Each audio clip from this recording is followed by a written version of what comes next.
What happens when the most powerful central bank on the planet, the Federal Reserve, is forced to make trillion-dollar decisions using bad or incomplete data? This isn't a hypothetical. It's happening right now, and it could affect every investor, every worker, and every retiree in America. Welcome to The Money Runner. I'm David Nelson.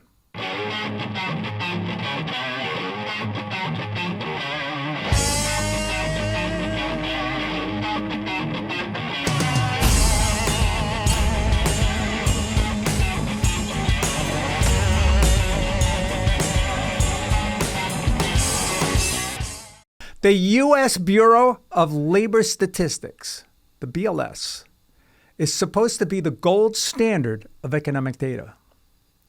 But after Friday's jobs report, that gold is starting to look a bit tarnished. Payroll growth came in at just 73,000 for July, way below expectations. But the bigger shock was the 258,000 jobs downward revision for the prior 2 months. Within hours, President Trump fired the BLS commissioner, claiming the numbers were rigged to make Republicans look bad. Look, both sides of the political aisle will put their spin on it. Some will say the president is trying to politicize an important government institution.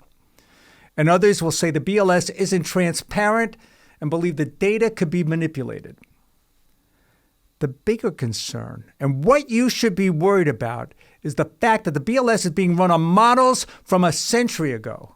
What they should be really concerned about is that the BLS is relying on models that were built a half century ago. Right. Any data set where the revision is larger than the original input can't be trusted. And unfortunately, the most important agency on the planet, the Federal Reserve, that hundreds of millions of Americans depend on every month to get it right, is relying on this data. That's what they should be concerned about. It's crazy to me. Even without political interference, the agency's data is often subject to revisions so large they change the narrative entirely. It's 2025. Businesses run on real-time analytics, but the BLS is still leaning on surveys with falling response rates. The Federal Reserve, arguably the most important agency on the planet, uses this data to set policy. And those decisions affect the lives of hundreds of millions of Americans, from the cost of a mortgage to the value of a 401k.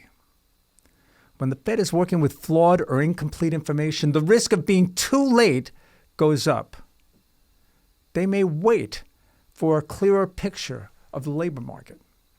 But by the time the revisions come in, the damage may already be done. Just last week, the probability of a September rate cut was slim. Then Friday's weak jobs report and that massive revision flipped the script. Fed fund futures are now pricing in a 90% chance of at least a 25 basis point cut next month. Any data set with revisions sometimes larger than the original input cannot be trusted. Last week was an extraordinary swing in expectations, and it all hinges on a jobs report that may or may not reflect reality. That's the danger of garbage in, garbage out.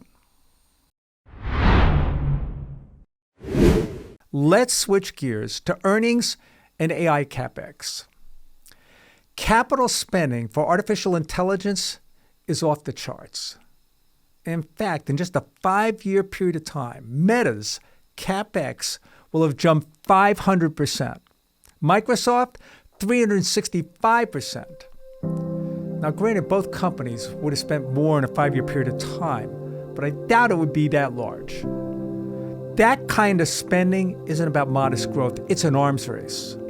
The hyperscalers are pouring billions into compute power, energy infrastructure, and AI capability.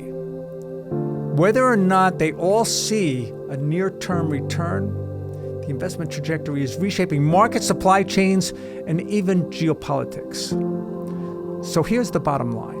The Fed is making critical policy decisions on potentially flawed data. Markets are swinging wildly on every jobs number, and at the same time, the biggest companies in the world are betting the farm on AI.